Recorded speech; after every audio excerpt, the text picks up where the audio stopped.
예, 서울의 소리 시청자 여러분 안녕하세요. 오늘 6.29를 선언한 6.29 6월 29일입니다. 근데 공교롭게도 오늘 또 윤석열 전 검찰총장이 6.29와 어떤 관련이 있는지 오늘 또 택해가지고 또 윤봉길 의사 기념관에 가서 예, 대선 출마 선언을 한다는데 과연 맞는지 6월 29일과 독립운동과 기념관에서 정치 행위를 하는 게 과연 맞는지 모르겠고 각계에서 비판의 목소리도 나옵니다. 오늘 여의도 소식 이성만 의원님 안녕하세요. 예, 안녕하세요. 뭐 몇 주 됐네요 나오신 지가. 예. 근데 오늘 상당히 현안이 있는 그런 날이에요. 6.29뿐 네. 아니라 윤석열과 취재영 네. 감사원장 뭐 대권 선언 이런 등등이 있는데 오늘 좀 시청자 여러분들께 명확히 여의도 정가 소식 좀 알려주십시오. 예, 알겠습니다. 그 지금 오늘 윤석열 전 검찰총장이 예. 오늘 정치 선언을 본격적으로 이제 대선 행보를 오늘 첫 행보가 시작되는 날인데 어떻게 보시는지 여의도 국회의원들은 이 부분에 대해서 어떻게 생각을 하는지 좀 시청자 여러분께 말씀을 해주시죠. 이제 뭐 윤석열 전 총장이 이제 대선에 나올 것이다 이런 얘기가 나온 거는 꽤 오래됐잖아요. 예. 그러니까 현직 시절 때부터 뭐 본인이 자꾸 여론조사 빼달라는데도 여론조사 기관에서 계속해서 넣어서 또 일정 비율 이상이 나오고 또 야권에서는 현실적으로 마땅한 대안 주자가 없다 보니까 계속 이제 논의가 됐습니다. 그러다가 이제 퇴직을 하고 나서 지난 3월 달에 3월 초에 퇴직을 했죠. 사임을 했는데 그러고 나서 계속 지지율이 올랐어요. 예. 근데 이제 최근에 와서 뭐 나중에 또 얘기 나오겠지만 그 장성철 소통과 공감센터 소장이 이제 엑스파일이 있고 그 파일을 보니까 이런 분이 그 대통령 돼서는 안 되겠다라는 생각을 하게 됐고 해서 이 문제를 좀 따져봐야겠다. 뭐 이렇게까지 이제 얘기했고 그것이 또 이제 문제가 됐어요.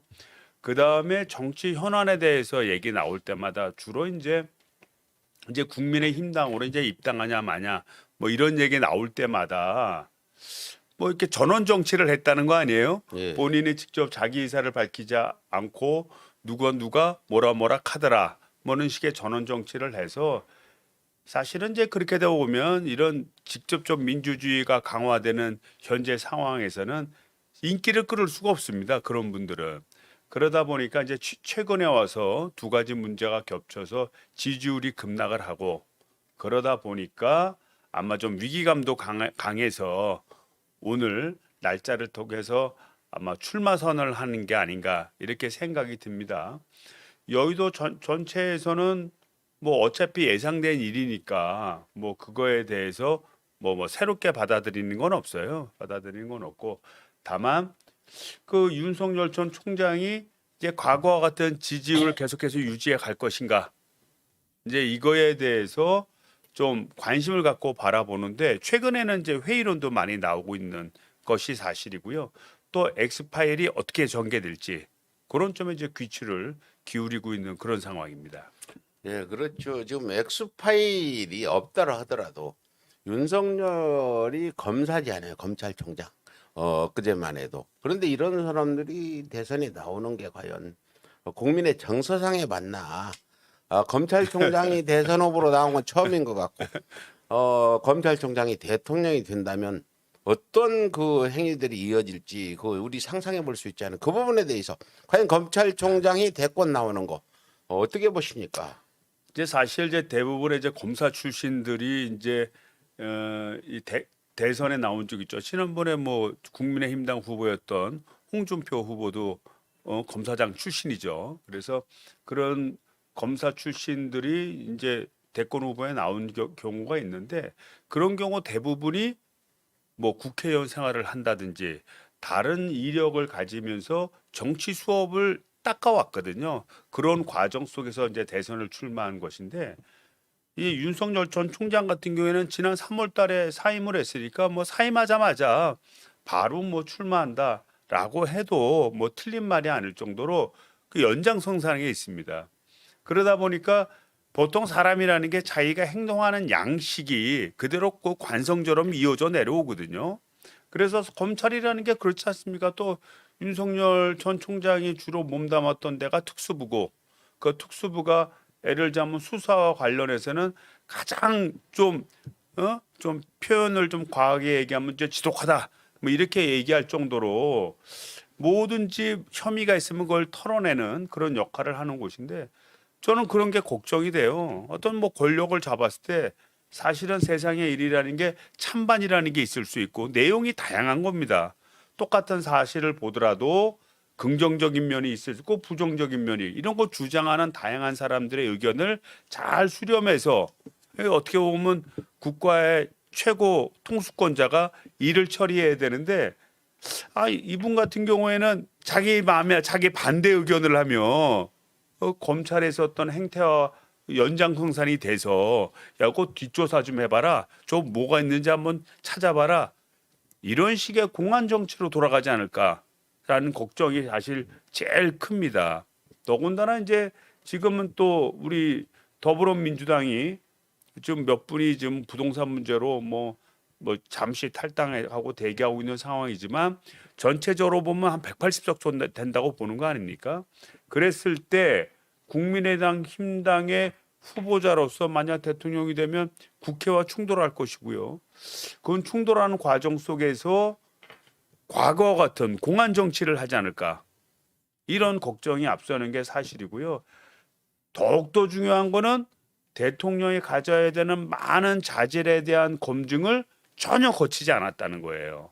그런 시험대에 오르는 순간도 없었다는 겁니다. 그래서 앞으로 이 문제를 이제 어떻게 본인이 불식시켜 나갈 수 있는지 그거에 대해서 좀 의문점을 갖고 바라보고 있는 상황입니다. 예, 뭐 아까 말씀했듯이 어떤 그 대통령이 되더라도 국회와 갈등 등등으로 공안 정치를 할 거라는 말씀하셨는데 굉장히 그런 소지가 크죠. 전례를 보면 이명박 때 네, 2008년 대통령이 되고 또 압도적인 표차로 됐잖아요. 네네. 그 후에 어떤 일이 일어났는지 윤석열 전 검찰총장은 생각해봐야 될 겁니다.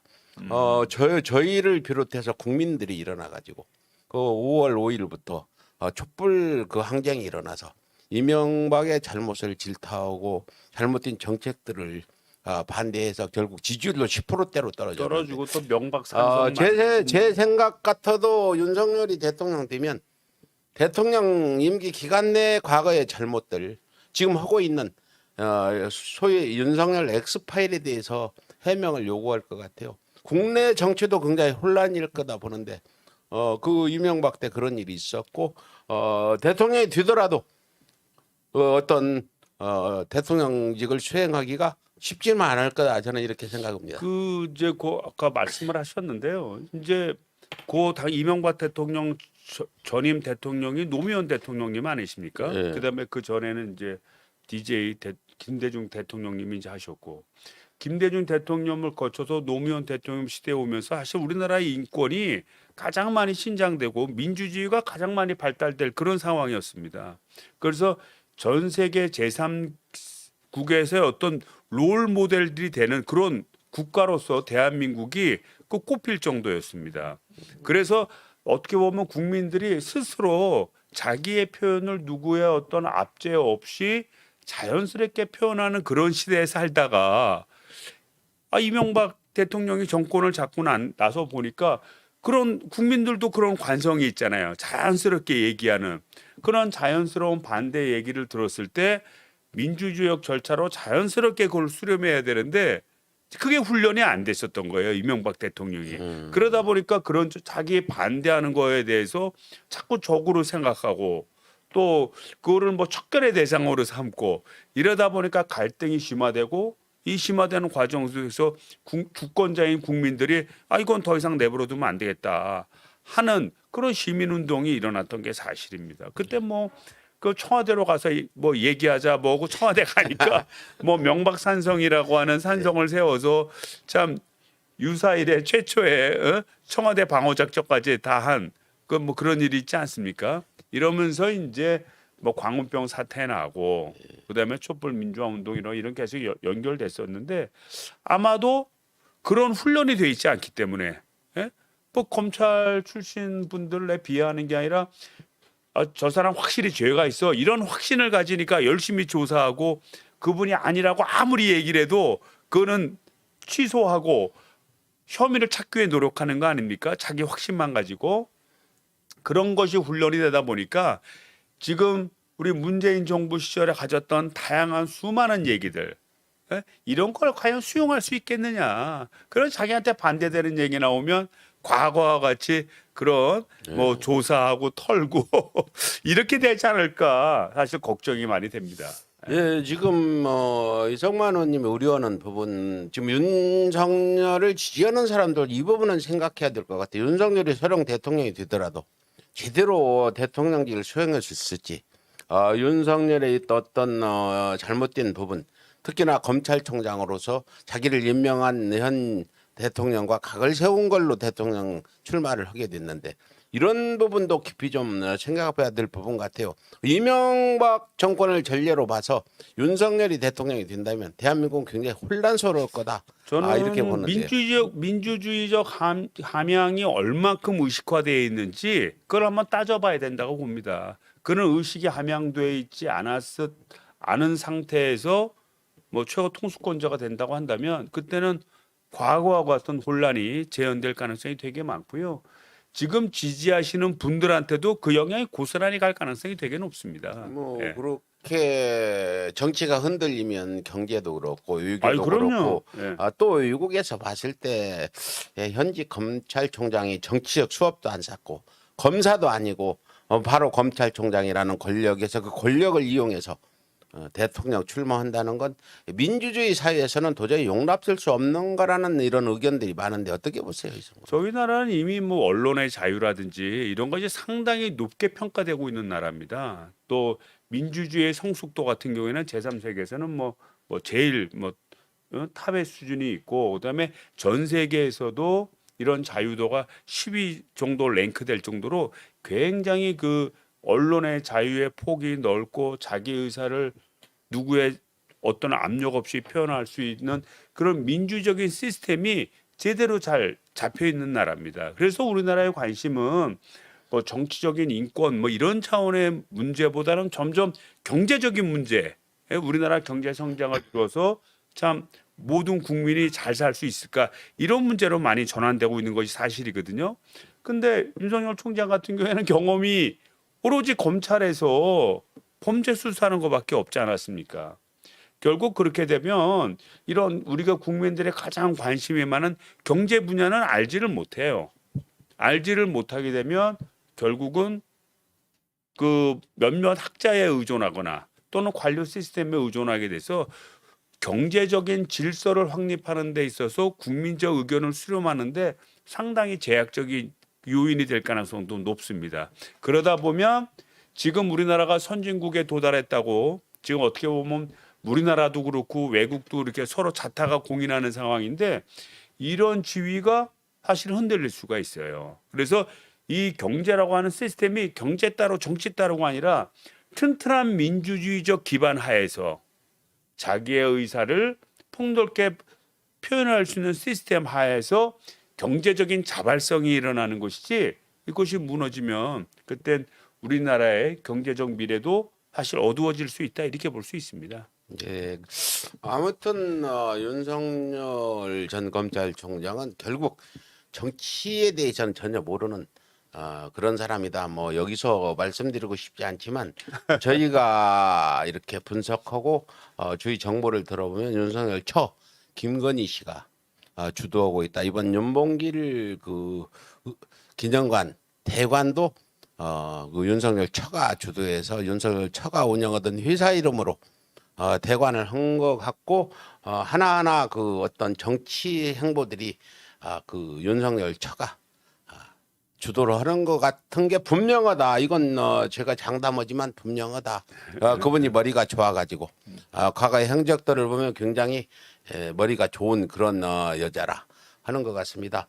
아무튼 오늘 그 윤석열 그 대선 지금 뭐 그 출마를 선언하는 자리가 1시인가부터 시작되는데 예. 그 부분에 마지막으로 윤석열 그 전 총장의 하실 말씀이나 이런 우려되는 부분 좀 종합해서 말씀해 그래서 이제 주시죠. 우려되는 부분은 이제 앞서서 말씀을 드렸고요. 제가 윤석열 총장께 한마디 말씀을 드린다고 한다면 이제 본격적인 이제 정치 무대에 이제 전면에 나서게 된 꼴입니다. 출마 선언을 하니까. 그렇다고 하면 이제 다양한 비판과 또 다양한 의견 제시가 있을 거예요. 그래서 미리 준비한 부분은 미리 준비한 대로 대응하지만 사실 이게 머릿속으로 준비한다고 이 정치적인 수업이 이루어지는 것은 아닙니다. 많은 좌절과 체험 속에서 일어난 결과라서 보통 이게 만들어져 가거든요. 그래서 그런 시험대에서 나 윤석열 총장이 나름 좀 선전하기도 바랍니다. 같은 각 국민의 한 사람으로서 선전하길 바라지만 또 만약 본인이 이거 봤을 때 야 이게 내가 참 정치 수업이 모자라고 또 국민적 반감이 좀 많다.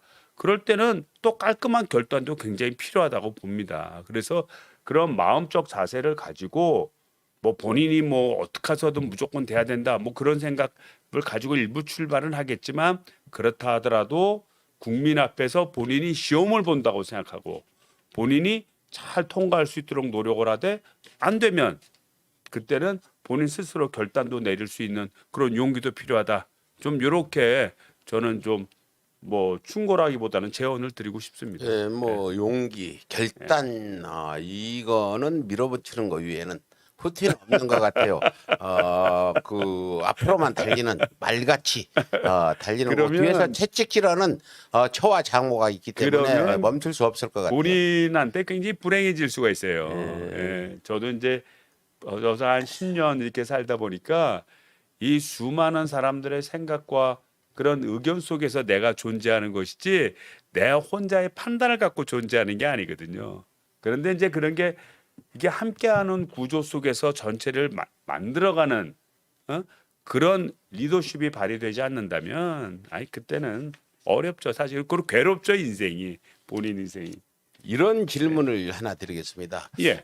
서울의 소리가 윤석열 장모 피해자들을 지금 계속 접촉하고 방송을 하고 알리고 있는데 만약에 윤석열 후보가 이제 대선에 출마해서 후보가 되는 상황에서 윤석열 후보가 직접 간접적으로 장모 처의 어떤 범죄 행위에 가담이 된 게 나왔다 가정을 하면 민주당에서는 어떤 대책을 마련하실 겁니까? 만약에 그러면 이제 혐의 사실이 있다라는 거 아닙니까? 예. 혐의 사실이 있으면 당연히 그거는 이제 고발 조치가 돼야 되고요. 예. 또 그거에 대한 또 조사도 받아야 됩니다. 이거는 뭐 우리나라 같은 경우에는 아니 박근혜 전 현직 대통령도 조사를 받고 그다음에 지금도 구금돼 있는 상태인데 뭐 후보자가 뭐 면책될 일은 전혀 없습니다. 그래서 당연히 이거는 만약에 그런 혐의 사실이 드러난다라고 하면 그때는 뭐 고발 조치가 있을 수밖에 없고요. 그다음에 철저한 조사를 받아야 되고 그 조사 결과 만약에 범죄 사실이 소명되면 그땐 처벌을 받아야겠죠. 그걸 떠나서 지금 현재 범죄 사실이라는 게 공소시효가 지나고 또 윤석열 그 후보가 당시 이제 애들 앞으로 윤석열이 직접 개입은 아니지만 간접적으로 법적인 책임이 아닌 어떤 도덕적인 이런 책임을 져야 될 때도 난 책임을 물어야 된다고 보는데 어떻게 보세요? 이건 뭐 당연하죠. 법적을 떠나서 도덕적 책임이라도 뭐 져야 되는 거 아닙니까? 법적으로 법적으로 책임을 져야 되면 당연히 책임을 지는 거고 만약에 이제 법적 책임을 면탈하는 지금 얘기했던 뭐 공소시효가 지났다든지 또는 좀 입증 과정 속에서 좀 제3자적 위치에 있다든지 뭐 이런 문제가 있다고 한다면 그거는 정치적으로는 보다 폭넓게 질문을 하고 그에 대한 답변을 요구하고 그것이 개연성이 없고 뭐 계속 이게 정직하지 못한 부분으로 간다고 한다면 그 문제를 저희는 당연히 규탄해서 가야죠. 저희가 검증 자료들을 준비하고 예, 자료가 예. 확보되면 민주당 측이나 뭐 그 전부 다 우리가 전달해 드리려고 그래. 우리 국민들한테 우선 알리고 근데 저희는 네. 정말 입으로 옮기기가 힘들 정도의 그런 일들이 있었다. 이 정도까지만 말씀드리고 앞으로 차근차근 저희가 알려드리도록 하겠습니다. 예, 예. 윤석열 지지하는 분들한테 제가 말씀드리고 싶은 건 저도 뭐 윤석열이 웬만한 사람 같으면 이러지 않겠어요. 전에 내가 윤석열 검찰총장 될 때 응원도 했던 사람으로서 이거는 도대체 인면수심이라고 참 짐승의 어떤 탈을 둘러쓴 이런 행위라고 저희는 보고 있고 앞으로 윤석열이 대권 도전해서 이렇게 나갈 때 이것들 국민들은 전부 다 알게 될 거라 봅니다. 그래서 오늘 윤석열 그 6.29 선언한 날 대권 도전하는 그런 그에 대해서도 비판을 하는데 과연 윤석열 혹시 들으셨 그 6.29 선언 나올 때 네. 60 항쟁 때 윤석열이 어디 있었는지 알고 계세요? 뭐 좀 학생 운동이라도 한 걸로 알고 계십니까? 아니 신림동에 있었겠죠. 그때 아, 고시 공부하고 있었을 테니까. 그래서 신림동에서 고시 공부만 열심히 하고 현재 저도 현장에 나가서 추류탄 맞고 했는데 그런 사람이 6.29 선언날을 선택한 거는 또 참 그게 윤석열 총장 머리에서 나온 게 아니라 윤석열 총장의 김건희 씨가 그렇게 머리를 잘 쓰고 있다. 저는 이렇게 보고 또 주변에서 들려오는 얘기도 그렇게 지금 예. 전해지고 있습니다.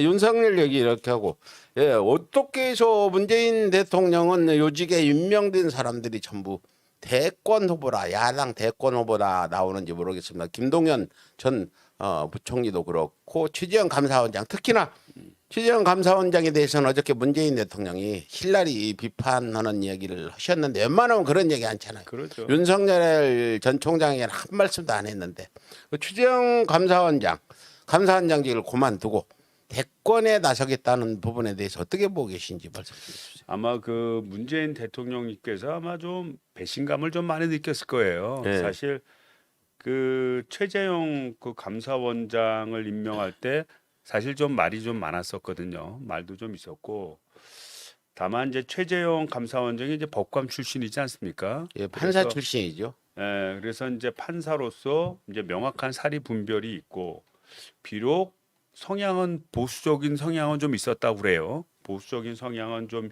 있긴 하지만 그래도 올바르게 객관적인 위치에서 왜냐하면 감사원이라는 것이 공무원의 직무를 감찰하는 곳이다 보니까 이게 대통령의 뜻에 의해서 감사원장이 왔다 갔다 해버리면 진정한 소금의 의미로서의 감사원이 그 제 역할을 할 수가 없거든요.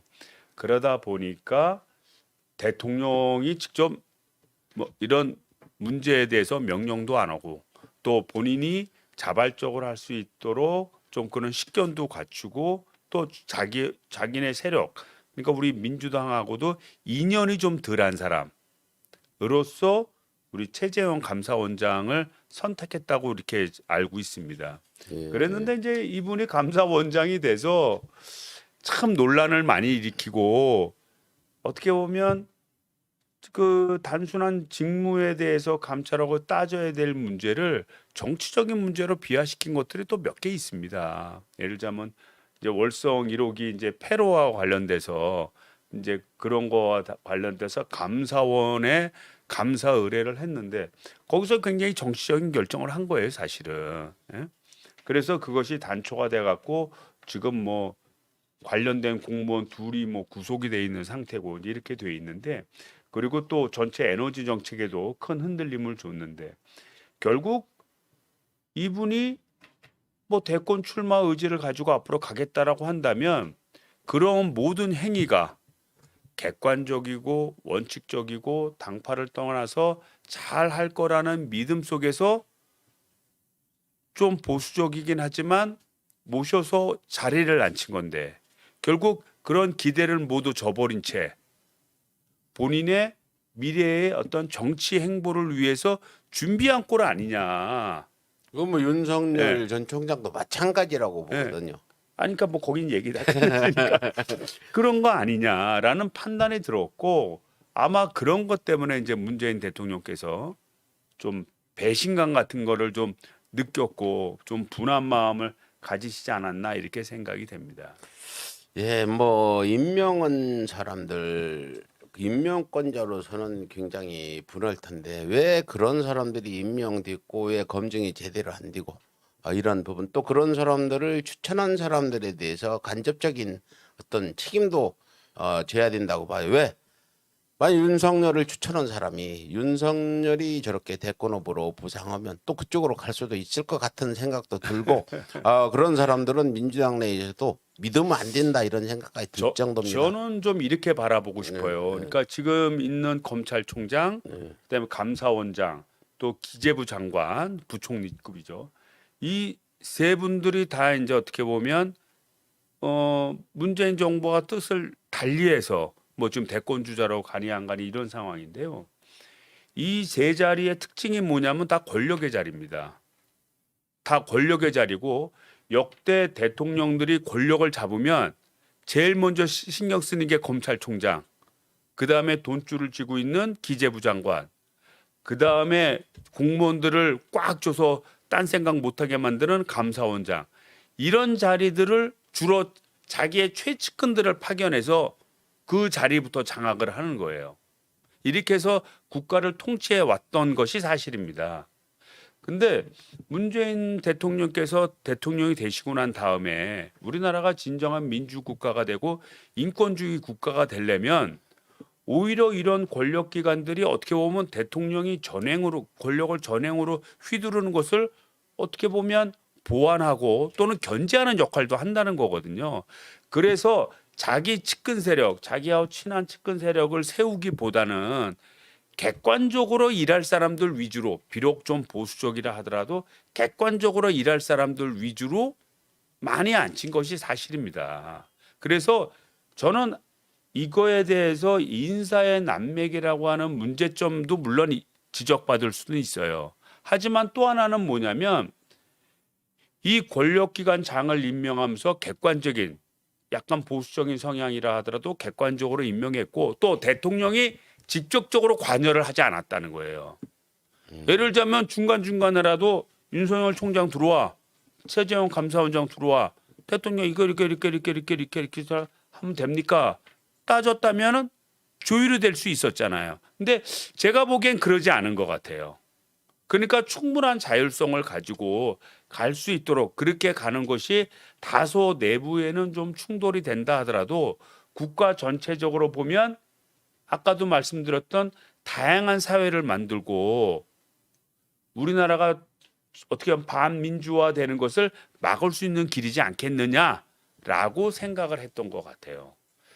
그리고 그런 차원에서 좀 바라볼 필요가 있다 이렇게 보고요. 다만 이제 아쉬운 점은 이제 이 사람들이 이제 반대하는 것으로 끝나면 되는데 또 당을 또 떠나서 이런 정치적인 행보까지 가게 된 거는 좀 아쉽지 않나.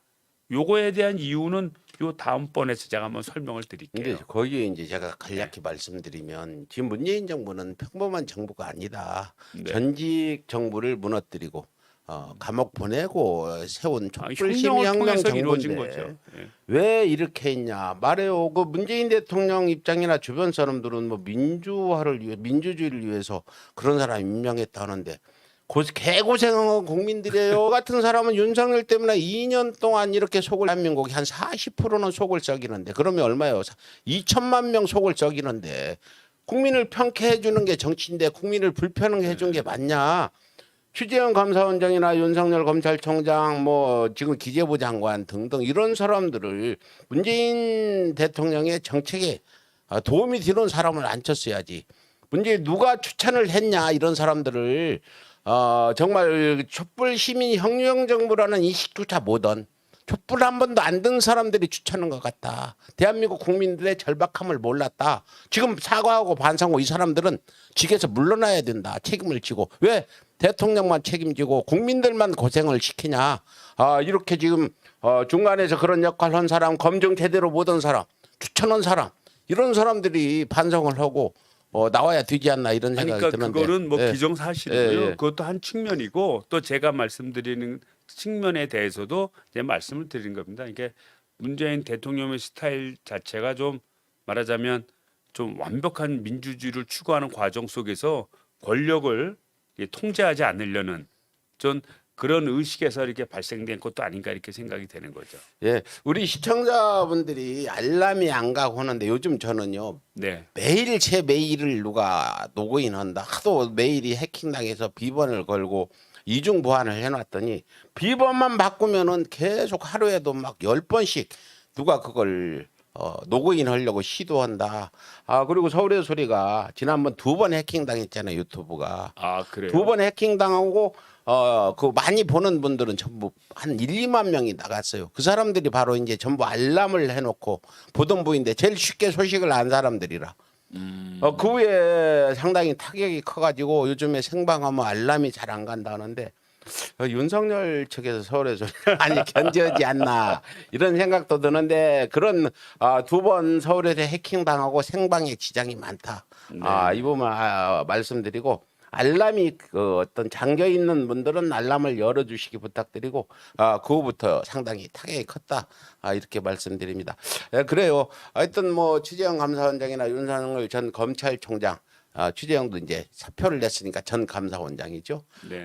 이런 사람들의 그런 어떤 정치적 행보에 대해서 공정하지 못하고 정의롭지 못하다는 부분들을 이 부분은 우리 국민들이 좀 알아야 될 부분이다 보고요. 이제 여기까지 말씀을 드리고 이제 민주당 경선 일정도 확정되고 이거 안 물어보세요. 예. 왜 현 정권 출신자들이 자꾸 거론되잖아요. 야덕에 대해서 진짜. 여기 없네. 세 번째. 그 지금 아까 계속했지 현 정권의 요직을 맡았던 아주 권력자, 권력의 2인자라고 할 수 있는 이런 사람들이 왜 자꾸 이렇게 정치에 나와서 대선 주자로 부상되는지 야당은 인물이 없는지 이 부분에 대해서 말씀 좀 해주세요. 그러니까 제가 볼 때는 그 현재 국민의힘당 야당에 대한 어떤 민심의 용서는 아직도 없다 이렇게 좀 판단이 됩니다. 그러니까 믿음이 안 간다는 겁니다. 그래서 야당에 몸을 담았던 정치인에 대해서는 지지 세력이 생기질 않는 거예요. 그런데 이제 기본적으로 보수적 성향을 가지고 있는 그룹들이 있거든요. 그 그룹들이 볼 때는 기존의 국민의힘당 사람들은 도저히 안 될 것 같고 그런 과정 속에서 새로운 사람을 찾아야 되는데 가만히 보니까 문재인 대통령하고 각을 세우는 사람들이 있더라는 거예요. 그래서 그 사람들을 지지한 것이 아닌가 이런 생각이 드는 겁니다. 그 어떻게 보면 큰 울타리를 보면 만약에 국민의힘당이라고 하는 반대 세력이 존재하지 않았다면 우리 당 내에서도 서로가 견제하고 또 서로가 조종하는 그런 구조가 돼 있었던 것이죠. 그것이 야당에 뚜렷한 정치 지도자가 있었으면 이 세 사람들이 글로 넘어갔겠습니까? 그냥 내부적으로만 존재했을 겁니다. 그리고 내부적으로 존재했다고 한다면 이상적인 시스템이 됐을 가능성도 어느 정도 있어요. 그런데 문제는 국민의힘당이 전혀 국민들로부터 신뢰를 받지 못하니까 또 우리 국민들 중에서는 보수적인 성향이 있고 그리고 현 정부에 대해서 불만을 가진 사람들이 있다 보니까 그 사람들이 이 세 사람들을 어떻게 보면 지지한 꼴이 아니겠느냐라고 보여지고요. 지금의 상황은 정확히 말씀드리면 야당이 아직 국민의 신뢰 위에 존재하지 못하고 있기 때문에 나타난 현상이다 이렇게 보여집니다. 야당의 뚜렷한 대선 후보가 없기 때문에 아니 국민적 신뢰를 못 받으니까 대선 후보자가 생기질 않는 거예요. 그러다 보니까 우리 여당 내 인사들을 어떻게 보면 지지하게 되고 그 사람이 빠져나가게 되는 거죠. 뭐 이게 지금 민주당 입장에서는 상당히 곤욕스러운 입장이고 이렇게 뭐 문재인 정부에서 요직을 맡았던 사람들이 다 저렇게 나가니까 뭐 일각의 중도에 있는 사람의 반대편 사람 얼마나 잘못하면 나가서 저러겠냐 이런 얘기도 나올 수 있잖아요. 그런 차원의 문제라기보다는 일반적으로 보면 이렇게 저도 이제 뭐 예전에 공무원 생활하면서 이제 윗분들 모시고 이렇게 되지만 뜻이 안 맞을 때 있잖아요. 예?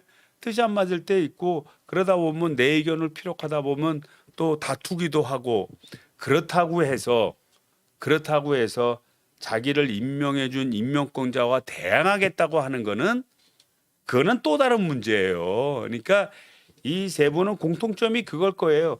국민적 지지가 없었으면, 그러니까 국민적 지지라기보다는 이 야당을 지원하는 세력들의 지원이 없었다면 그냥 그 선에서 가만히 있었을 가능성이 높아요.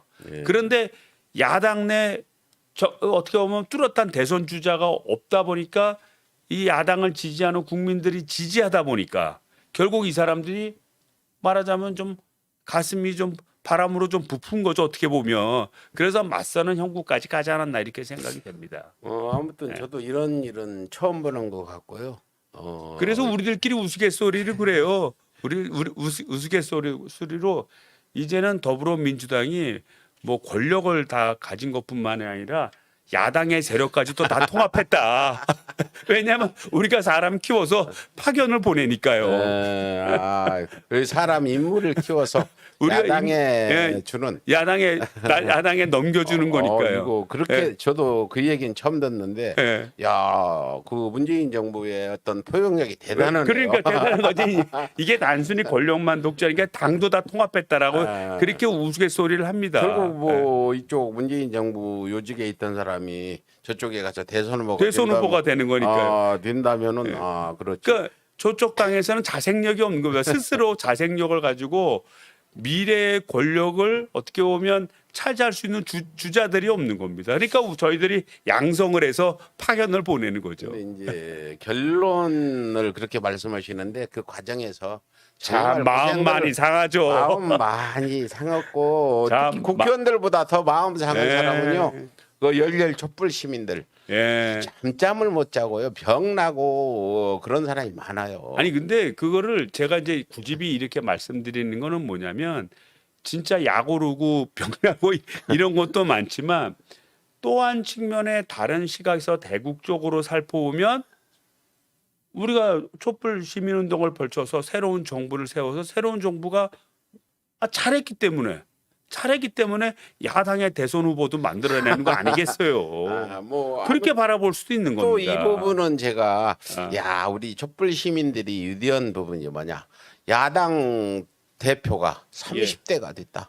촛불이 없었다면은 야당이 30대가 그 대표 될 수가 없는데 어쨌든 좋으나 싫으나 변화는 있다 정치에. 그럼요. 30대가 제1야당 대표가 되는 이런 일까지 벌어진 건 우리 시청하시는 촛불 시민 여러분들이 간접적으로 다 그쪽에 영향을 미쳤다 이렇게 보는데 뭐 제 의견이 맞습니까? 그건 맞는 말씀이시고요. 예. 또 하나는 이제 거기에 덧붙이면 더불어민주당이 좀 더 잘하지 못했다. 그러니까 뭐냐면 더불어민주당에게 변화의 요구가 오고 더불어민주당이 변하는 모습을 가져갔어야 되는데 그 더불어민주당이 이런 우리 시민적 요구를 잘 받아들이지 못했기 때문에 어떻게 보면 국힘당한테 그런 요구를 하는 예전에는 요구 자체도 안 했어요. 국민의힘당에다가는. 그런데 국민의힘당이 요구하는 그런 상황이 벌어진 거죠. 근데 정말 궁금한 게 하나 있는데요. 예. 지금 현재 이제 문재인 대통령 임기가 이제 10개월 정도 남았나요? 내년 5월이시니까. 10개월 10개월 정도 남았는데 개혁이라는 거 있잖아요. 제가 생각에는 개혁은 정권 초기 시도해야 되는 지금 정권 말이고 이제 내일 모레부터 대선 그렇죠. 지금 그 일정들이 있는데 지금 개혁, 검찰 개혁이나 언론 개혁 등등에 대해서 국회 쪽에서는 과연 문재인 정부 내에 할 수 있는 개혁과 다음 정부로 미뤄야 될 개혁 이 부분에 대해서 많이 궁금하거든요. 그 부분에 임기 말에는 개혁이 불가능하다고 지금까지 우리가 보고 있잖아요. 어떻게 우리가 생각하고 어떻게 해야 될지 좀 말씀해 그러니까 주시죠. 개혁이라고 하는 건 이제 제도를 이제 처음에 바꾸고요. 제도가 바꾼 것이 어떻게 보면 사회적으로 정착이 돼야 됩니다. 정착이 돼서 시스템으로 안정화돼야 되는데 저는 이제 검찰 개혁이 진정으로 막 진행되고 있다고 봐요. 그래서 얼마 전에 그런 일이 있었습니다. 경찰에서 현직 부장검사 집을 갖다 압수수색을 한 거 아니에요? 사상 초유예요. 사상 초유에 검찰에서 압수수색 영장 발부도 안 해줬는데. 발부도 안 해줬는데 그걸 받아서 압수수색을 한 겁니다. 이것은 이제는 예전에는 검사다 그러면 무소불위의 권력을 가지지 않았습니까? 그리고 자기들끼리 무슨 뭐 술자리 갖고 이래도 뭐 99만 원으로 나눠서 99만 원만 안 되기 때문에 뭐 죄가 없다라고 그러고 우리가 다 보면 저 사람 김 누구 차관이 맞습니다라고 얘기를 해도 검찰에서는 아니라고 그러고 그 외국다가 도피하는 그거를 잡아들이는 그 자체를 갖다 문제를 삼고 이런 말도 안 되는 행태를 계속해왔던 것이 사실 아닙니까? 그런데 이번에 사태를 계기로 해서 이제는 견제받는 시스템으로 이제 점점 이제 자리매김을 할 것 같고요. 또 공수처도 이제 적극적으로 이제 이 고위 공무원들에 대해서 직접 조사를 하겠다는 거 아닙니까? 그래서 좀 뭐 아까 얘기했던 윤석열 전 총장에 대한 문제도 지금 수사를 벌이겠다라고 발표한 상황이고요. 그래서 이제 더 이상 이게 독점적 권력이 아니고 서로 견제받는 시스템이 되면서 이 시간이 지나가면서 안착이 될 것 같아요. 그다음에 이제 남아 있는 거는 그 이제 우리가 이제 언론 개혁 문제를 많이 하는데 아직 뭐 시작도 못했잖아요. 예, 언론 그래- 개혁은. 그 송영길 당대표가 그 국회에서 당대표 연설을 했을 때 이 부분을 간단히 얘기를 했습니다. 그러니까 언론에 대한 자유도는 우리 아시아권에서는 우리나라가 1위입니다. 그리고 전 세계 선진국과 비교했을 때 약 30위권에 속할 정도로 언론의 자유도가 있다라고 얘기하는 반면에 언론의 신뢰도 우리 국민들이 과연 그 언론을 믿느냐라는 평가에 있어서는 평가된 40몇 개국 중에 꼴찌를 했다는 거예요. 그러니까 우리 국민들은 다 아는 겁니다. 이게 언론이 말이야 가짜 뉴스 터트리는 경우도 많고 그리고 짜집기해서 한 줄을 갖고 확대 해석을 해서 국민들을 호도하고 이런 점이 많다는 거를.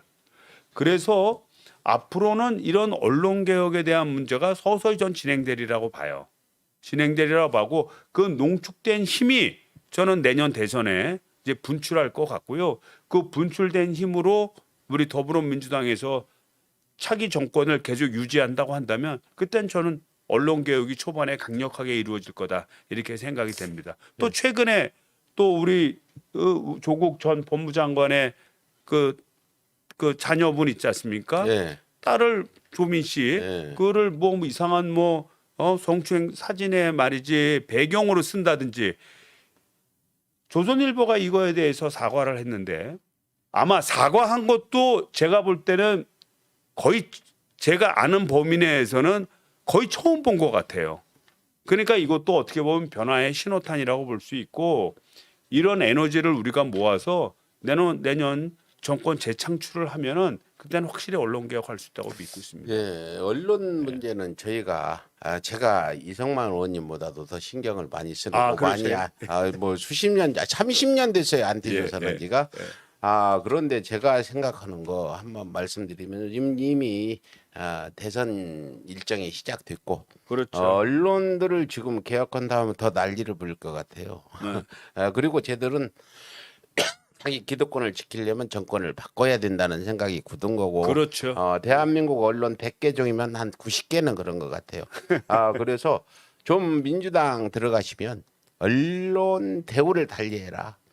어떤 대표나 의원들이 어떤 보도자료나 아니면 간담이나 어떤 행사를 할 때 뭐 무슨 KBS, 조선일보 이런 데만 주지 말고 인터넷 언론이나 이런 사람들한테 가서 간담회 자리에 부르고 또 그런 소식들을 좀 보고 이렇게 해달라 부탁드리고 이게 바꾸는 거지. 지금 다음 대통령이 언론 개혁을 제대로 했으면 좋겠고 이번 민주당이나 문재인 정부에서는 어려울 거다 저는 판단이 들거든요. 지금 대선 일정도 있고 임기 말이라.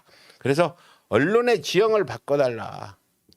보조금 주는 것도 좀 이런 인터넷 언론도 함께 주고 그래서 이성만 의원님도 어떤 간담이나 이런 거 있을 때 보도를 뿌릴 때 어떤 유튜브 언론들 있잖아 이런 예. 데를 부르고 간담회 자리에서 한 뭐 3분의 1이나 반은 그런 사람들로 채워서 질문을 받고 하면은 민주당이 하는 것들이 많이 알려질 거다. 요거 좀 송영길 대표하고 친하시죠. 송영길 대표한테 가서 예, 그런 어떤 언론의 어떤 그런 기준을 좀 바꿔달라. 예. 지금 우리 서울의 소리가 국회에 지금 한 사람 들어가 있잖아요. 예. 관세를 많이 받아요. 민주당 당직자들한테 엄청나게 관세 받고.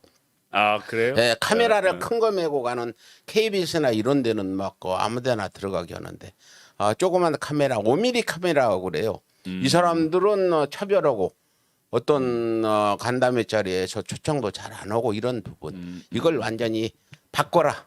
오히려 이쪽을 더 우대해주고 가라. 자기한테 잘해주는 사람 우대해야 되지 않나. 이것 좀 꼭 부탁드릴게요. 예. 예, 가서 뭐 제가 말씀은 드렸지만 직접 좀 말씀 좀 해서 여러 의원들한테 좀 말씀해 주시기 부탁드립니다. 예. 예, 이렇게 해서 이제 이 얘기했고 뭐 지금 야당 대선 주자 오늘 김두관 의원이 그 대선 후보 뭐 민주당 당사회가 저 등록을 하고 네. 또 이재명 지사도 1일 날 대선 출마 선언하고 등록한다고 그래요. 1일 날이요? 1일 날 하면 안 될 텐데. 뭐 1일 날 출정식 한다니까. 내일 오늘이 수요일이니까 30일. 그러니까 예비 후보 등록을 해야 되거든요. 예. 그게 어제부터 출발해서 내일까지입니다. 그럼 내일 하고 예, 내일 하고 아마 1일 날 하겠죠. 예. 이제 각자 하는데 이번에 뭐 한 몇 명이나 나왔어요 지금. 지금 한 9분, 10분 뭐 이렇게 좀 될 것 같아요. 이제 컷오프에서 6분만 6분만 나오는데 이제 우리가 이제 재밌는 관점 중에 하나가 이제 어떻게 될지는 모르겠는데 아까 얘기했던 김동연 기재부 장관이 뭐 일설에 의하면 좀 우리 당으로 출마 의지가 있다라는 얘기가 좀 있었습니다. 있는데 그게 실현될지 어떨지 좀 궁금하게 좀 바라보고 있는 상황입니다. 예. 그래서 9분 중에 3분은 이제 커트되고 6분만 본선에 나간다. 뭐 보면은 이재명 지사, 최문순 지사, 정세균 전 총리, 이낙연 전 총리, 이광재 의원 또 뭐 김두관. 양승조 지사도 나온다면서요. 네, 양승조. 김두관 의원 뭐 이렇게 해서 되는데 한번 그 야당의 대선 주자 뭐 이런 그 민주당의 경선 일정과 그 어떤 주자들의 이런 것들에 대해서 좀 말씀을 해주시죠. 그래서 이제 저희가 이제 그 3일간 이제 예비 후보 등록을 기점으로 해서 본격적인 이제 경선 레이스가 시작이 된 겁니다. 시작이 된 거고 이제 7월 9일 날 10일 날 이제 경선을 하는 거예요. 예비 경선을. 그래서 일반 여론조사 50%, 또 당원 여론조사 50% 이렇게 해서 그 결과로 상위부터 6분을 이제 뽑습니다. 그 사이에 아마 TV 토론도 몇 차례 이제 계획돼 있고요. 그 다음에 그분들한테 그 변별력을 가하기 위해서 뭐 여러 사람들이 질문하고 답하는 그런 형식의 이제 프로그램도 이제 만들어가는 것 같습니다. 그 다음에 이제 그 끝나고 나서 이제 6분이 선정이 되면 그 6분이 선정이 된 분들은 이제 권리당원하고 플러스 선거인단, 예? 선거인단. 그러니까 내가 이 민주당 후보를 뽑는데 내가 선거인단에게 참여하겠소라는 국민들이 합해서 투표하는 것으로서 최종 후보를 선출해냅니다. 그러려면 선거인단 모집 기간이 있잖아요. 그죠? 그래서 한 2, 30일 정도 선거인단 모집이 될 것 같고요. 그 중간중간에 이제 지역을 순회하면서 이제 경선 그 토론회도 열고 그 다음에 이제 아까 했던 또 TV 토론회도 여는 과정으로 갈 것 같아요. 다만 여기서 특징적인 것은 최근에 그 이제 이광재 의원하고 그다음에 정세균 의원이 단일화를 선언했습니다. 예. 그래서 7월 5일 이전에 양자간 단일화를 마무리 짓겠다는 겁니다. 그래서 이제 그게 만약 성사가 되면 그 예비 후보 6분 뽑을 때 그 2분 중에 한 분은 이제 탈락이 되겠죠, 그죠? 탈락이 돼서 진행이 될 것 같고 그 최종 6분이 출발하더라도 그 안에서 내부적으로 단일화 경선을 또 할 가능성이 되게 높습니다. 그래서 이 단일화하는 양자간 대결 구도가 되면 국민들이 또 관심 있게 쳐다보잖아요. 쳐다보면서 새롭게 이제 어떻게 보면 우리 대선 경선 일정이 이제 조명이 될 것 같고요. 그래서 9월 5일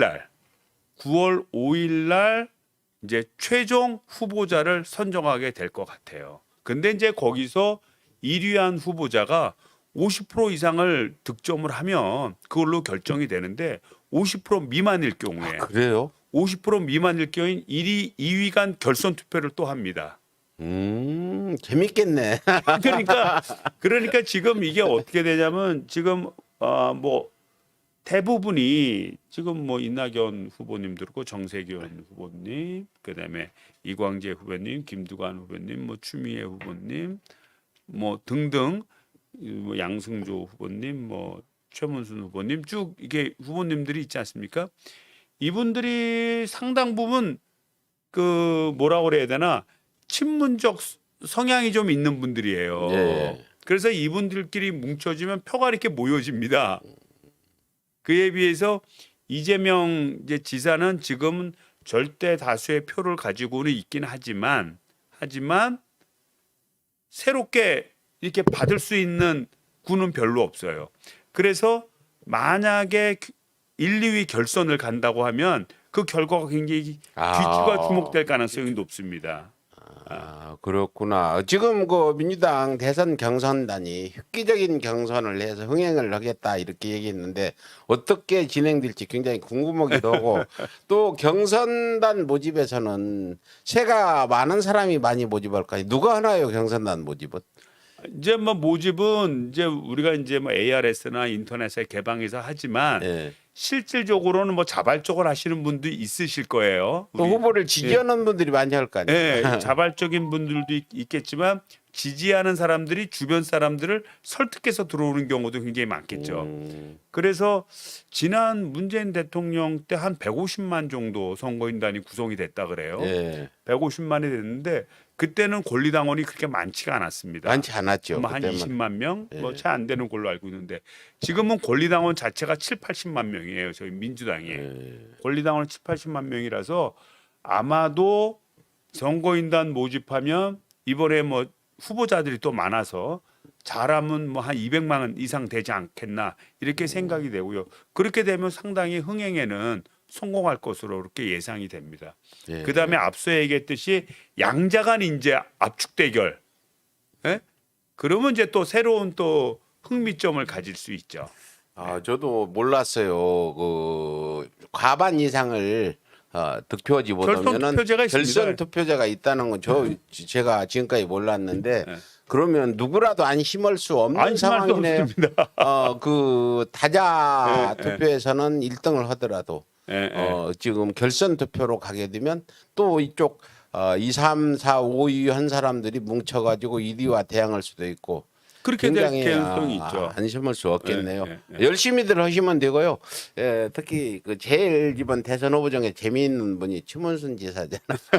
어제 그제도 국회에서 만나고 저랑 2008년도 같이 노숙도 하고 많은 그런 그 강원도 지사 되기 전에 그런 동지 관계로 있었는데 나와가지고 좀 흥행에 자기 재미있게 하겠다 지금 만나면 그런 얘기를 하더군요. 소탈하신 분이고 뭐 인성이 아주 훌륭하신 분이죠. 그분은 그냥 뭐 대단해요. 네네네네네. 겸손하시고 또 아무튼 강원도지사가 나오면 강원도 노인들도 관심을 갖게 되고. 그럼요. 예. 또 충청도 양성소 지사가 나오면 지사님이 충청도 분들이 관심을 갖게 되고 제주도에서는 안 나오나요? 제주도에도 한번 나왔으면. 그러니까 제주도 지사를 만들어야 됩니다. 먼저.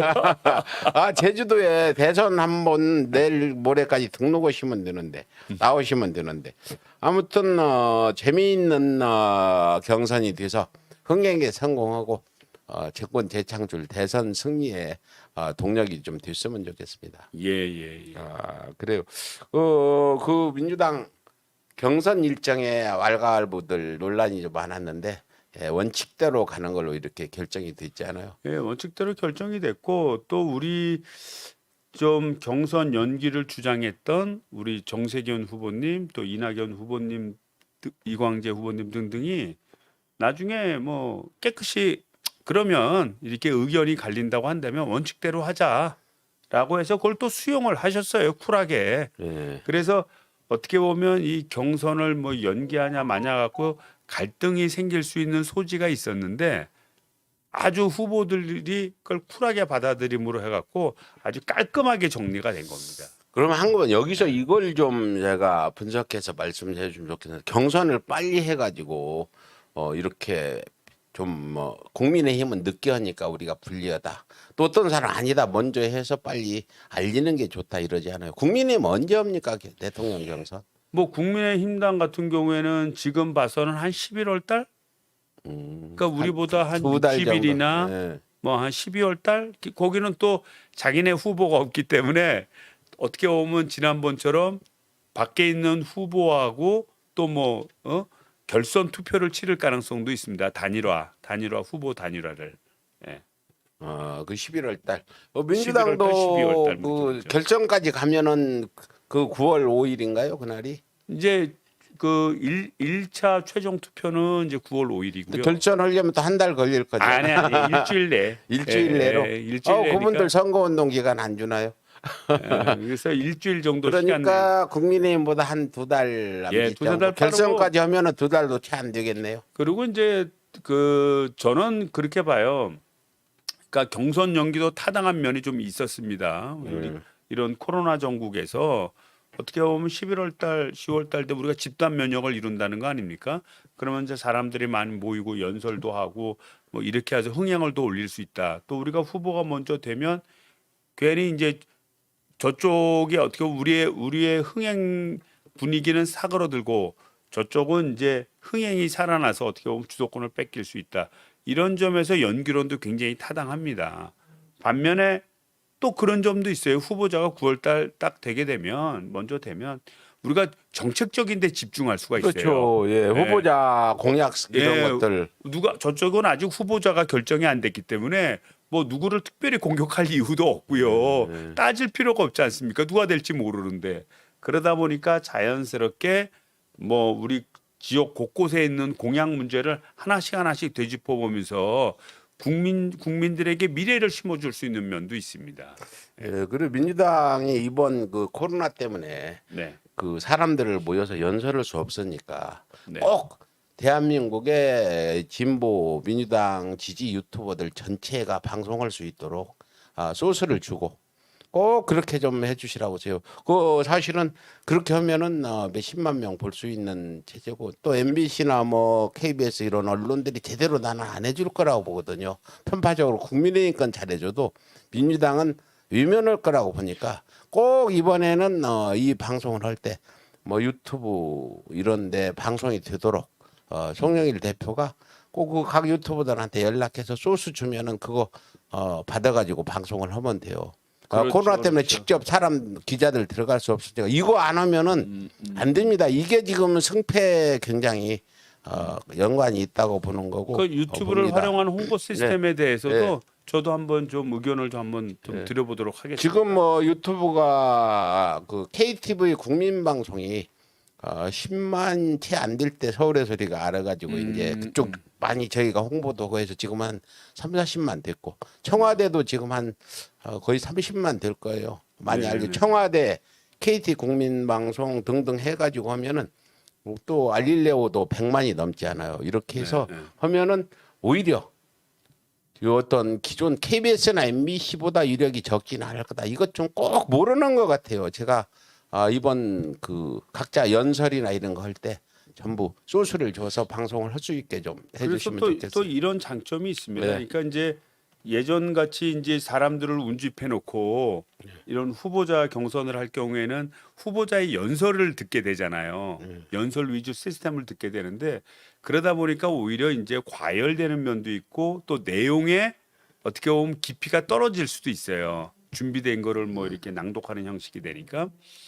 그래서 지금은 이제 그런 참여되는 인원도 제한되고 온라인 시스템으로 가야 되다 보니까 일문일답 형식의 우리 국민들이 관심 있는 상황을 국민들이 직접 물어보고 답하는 형식 이런 형식의 새로운 시스템이 들어올 것 같습니다. 네. 그러면 저희가 이제 한번 우리 유튜버들께도 전부 다 홍보를 해서 네. 같이 이제 중계를 같이 할 수 있으면 같이 할 수 있는 길을 유튜브 체제가 그 소스만 보내주면 그거 딱 넣으면은 방송할 수 있어요. 연결해서 연결해서 예, 그냥 뭐 100개고 200개고 소스만 주고 예. 받아다 쓰고 하면 되니까 그렇게 해야 하니까 그것 좀 꼭 이번 알겠습니다. 해야 될 것 같습니다. 그래요. 이렇게 해서 지금 대충 그 얘기는 정치 얘기는 끝났는데 이제 우리 국뽕방송이잖아요. 예, 이번 그 문재인 대통령이 G7 정상회담이나 미국 순방 결과에 대해서 굉장히 성과를 이뤘다. 저는 공항 앞에 가서 밤새워서 기다렸다가 잠깐 지나가는 차 보고 왔는데 왜 했냐? 다른 언론이 안 오니까.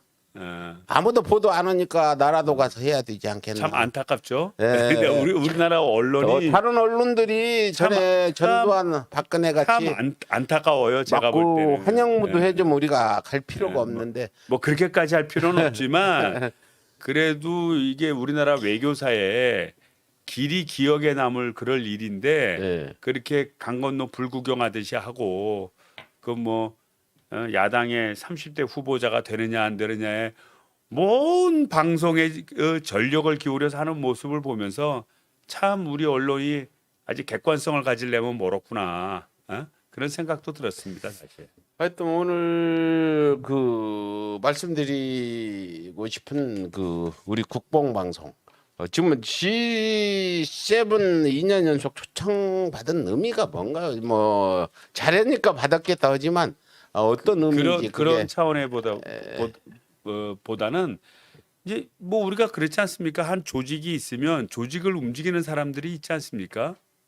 우리가 한 그룹이 만들어지면 그룹의 의사 결정을 중심으로 해서 하는 세력들이 만들어지게 되는데 이 지구도 그렇습니다. 지구의 각 나라도 그렇습니다. 뭐 지금 우리나라가 전 세계에서 국가라고 지금 신고된 게 한 180여 개국 된다고 하는데 그 중에서 세계를 움직일 수 있는 그런 역량을 가지고 그런 힘을 배경으로 의견을 낼 수 있는 나라가 몇 나라 없습니다. 그래서 서방 국가 중에 민주주의를 하는 국가 중에 7개 국가가 이제 G7이라는 걸 만들어서 하는데 이번에 이제 4개국을 초청을 했어요. 근데 이제 영국에서 자기네 나라가 주최하면서 주최국이 이제 초청을 할 수 있는데 3개 나라는 인도, 호주, 남아공입니다. 거긴 다 영연방이에요.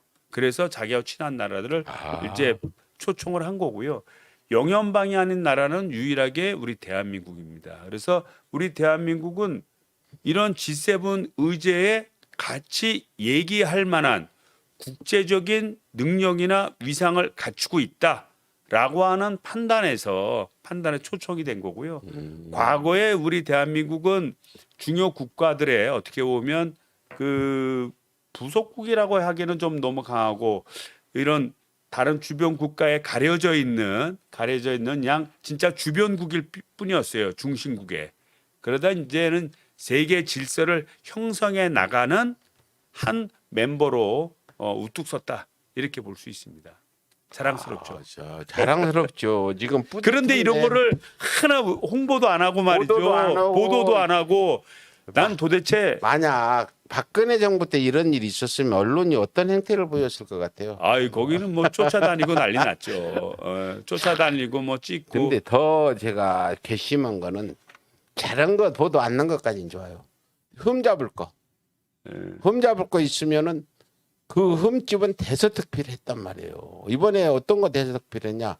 뭐 사진 한 장이 그 남아프리카 공화국 그 대통령 사진 뺐다 해가지고 막 그걸로 그냥 뭐 또 어디 뭐 그 야외 회의석상을 가는데 대통령께서 이제 하얀 와이셔츠에다 콤비 옷을 입었어요. 이 노타이들이 거기에 왜 넥타이를 안 매고 정장을 안 하고 왔느냐?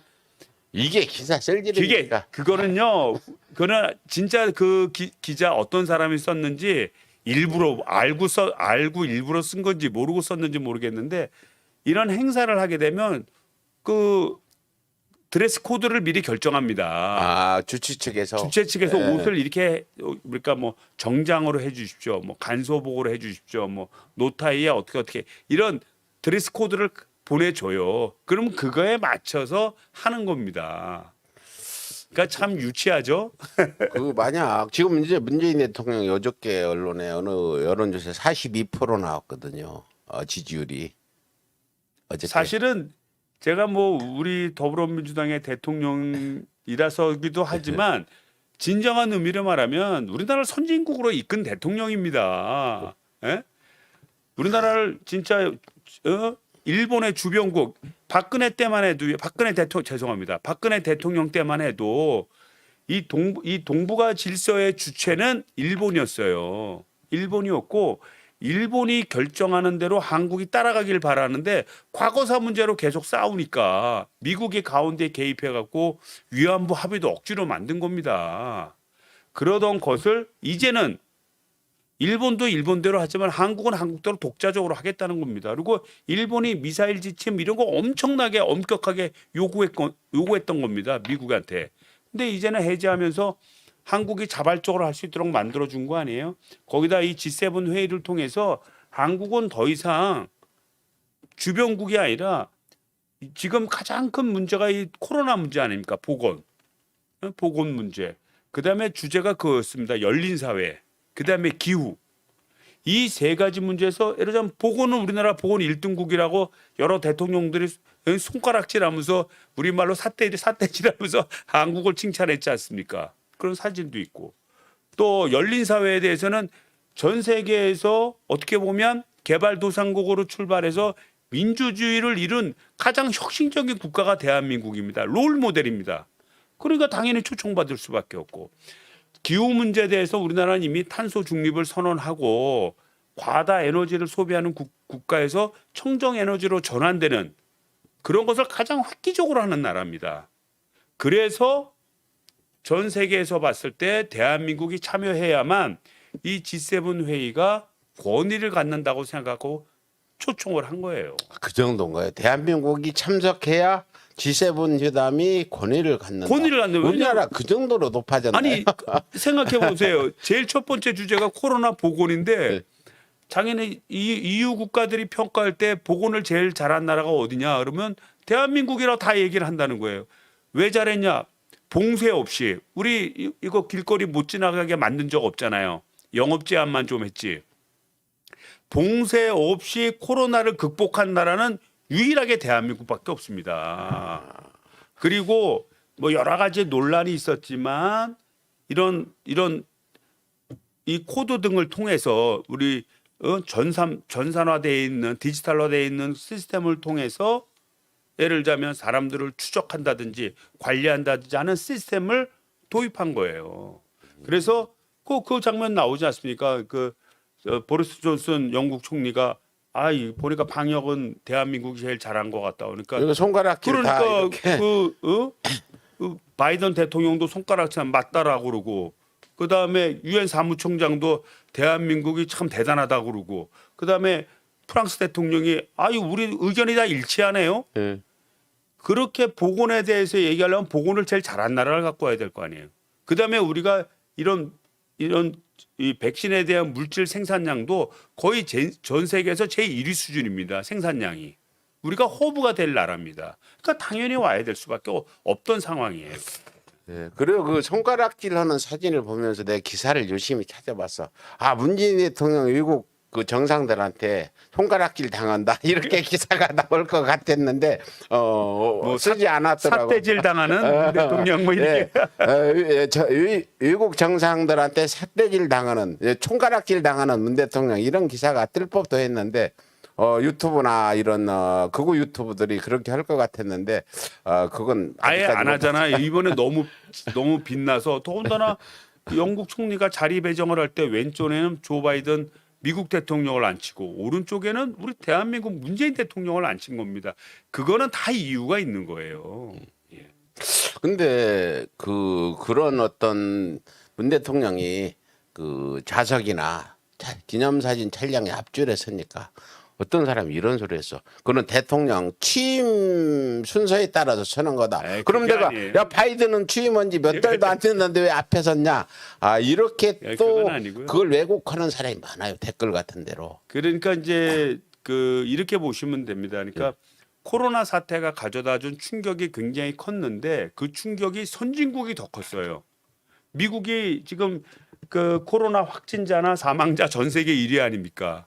유럽 전부 다 난리 났잖아요. 본인들은 선진적인 의료 체계를 갖추고 있고 정보화 시스템이 돼 있고 선진적인 국민의식과 민주주의 의식이 있다고 생각을 했는데 코로나 팬데믹이 터지니까 이거 아시아에 있는 뭐 태국, 대만, 베트남 싱가포르 이런 데만도 못한 결과를 가져온 겁니다. 그러다 보니까 이 보건에 대한 문제를 갖다 극복하기 위해서 이거를 가장 잘한 나라를 초청을 해서 그 나라 얘기를 들어야겠다라고 생각을 하고 그 대상 국가로 대한민국을 선정을 한 겁니다. 그러니까 맨 앞자리에 물어봐야 되니까 맨 앞자리에 갖다 놓을 수밖에 없는 거예요. 그래서 그것은 우리 대한민국이 그만큼 국격을 높여갈 만큼 놀라운 일을 해낸 거고요. 우리 국민들과 함께 그거를 우리 많은 언론들이 무조건 뭐 칭찬하라 이런 걸 떠나서 국민적 자긍심을 가질 수 있도록 객관적인 사실을 사실대로 그걸 얘기를 해야 되는데 그거를 빼버리고 그냥 일본 기사나 받아 쓰는 참 진짜 이게 우리나라가 참 진짜 우리 다 같이 힘을 합해서 정권 재창출 꼭 이뤄 갖고요. 진짜 언론 개혁해야 아니 됩니다. 정권 재창출보다 어떤 분이 네. 댓글로 그 문재인 정부 승계하자 이렇게 잘하는 거니까 문재인 정부 승계하자. 지금 문재인 대통령 지지율만큼 높은 대통령 후보가 아무도 없어요.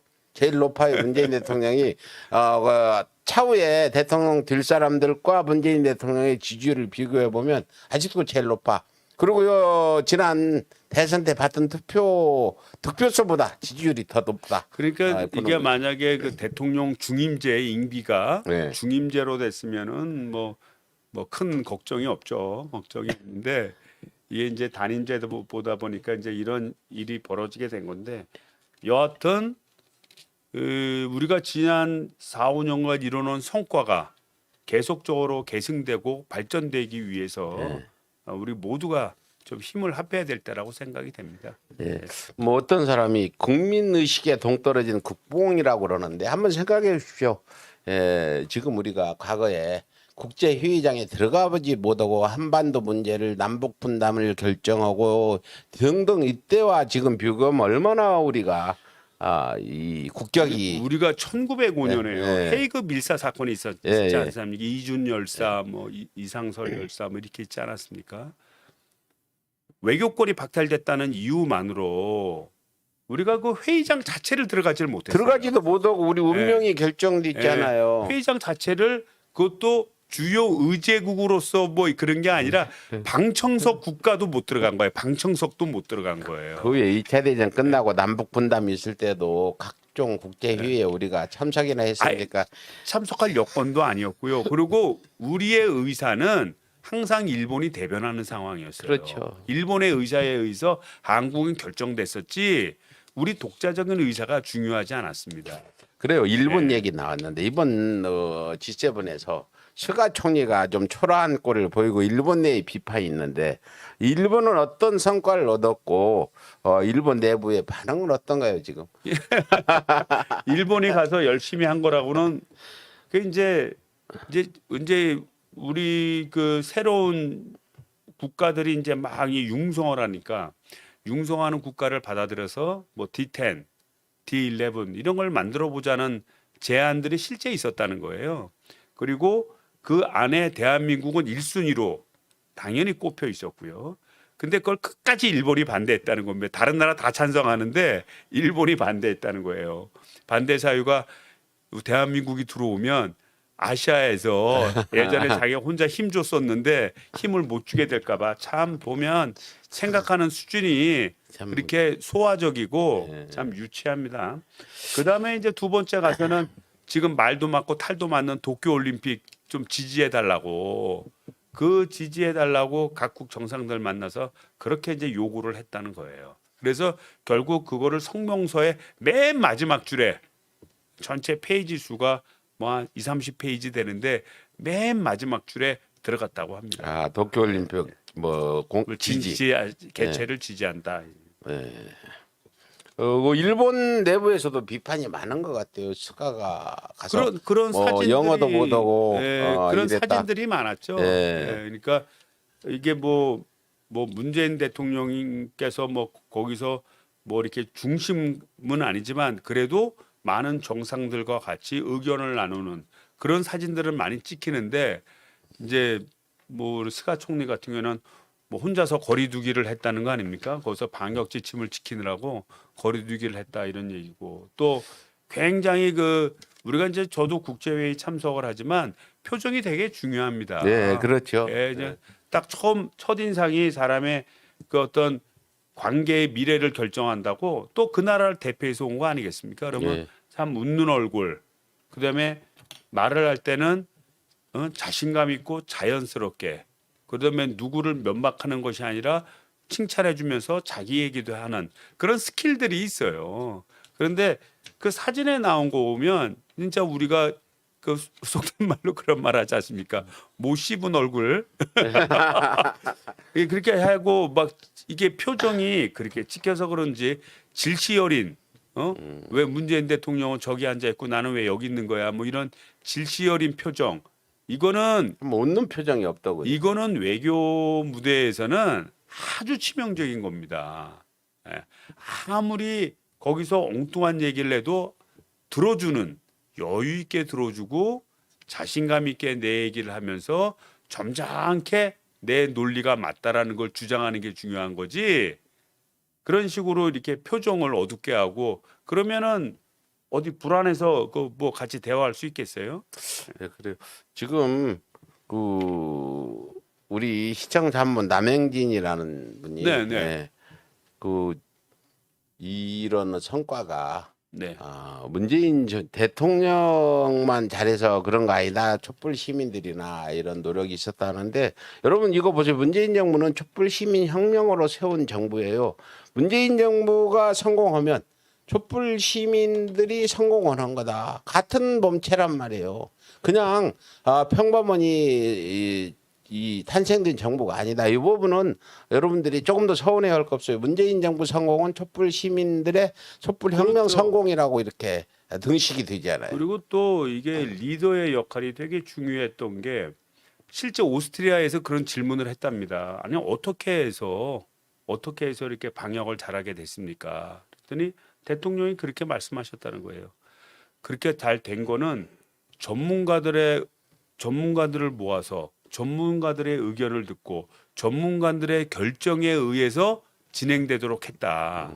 다른 외부 뭐 정치적인 입김이나 또 다른 뭐 반론이나 이런 문제는 전문가 그룹이 의견을 통해서 정리하도록 했지 그 의견을 넣도록 그 의견이 반영되도록 만들진 않았다. 그러니까 정치가 배제된 채 전문가적인 시스템을 움직였기 때문에 성공할 수 있었다. 이렇게 얘기를 합니다. 예. 그러니까 그거는 올바른 사람을 선택을 하고 좀 식견을 가지고 대통령이 권위를 부여해 준 거죠. 그 결과 온 국민도 힘을 합하고 해서 지금의 결과를 가져온 겁니다. 예. 실제 일본 같으면은 지금 뭐 우리는 정은경 이제 그 총장이 하는 거 아닙니까? 일본 같으면 고노다로를 그 방위상하던 약간 좀 독특한 좀 이상한 그렇죠. 사고 좀 방식에 이상- 빠져 있는 예. 뭐 대한민국 전도를 대한민국 사람이 되고 싶은가 그 왼쪽에다 사진 딱 그렇죠. 걸어놓는 그 예? 그리고 뭐 앞에 책상에 드는 뭐 이상한 인형 같은 거 얹어놓은 참 뭐라고 해야 되나 하여튼 완전한 정치인을 해당되는 그런 분야의 장으로 임명을 한 겁니다. 예. 그러니까 전문적인 어떤 의사를 가지고 일하기가 굉장히 어려웠죠. 예.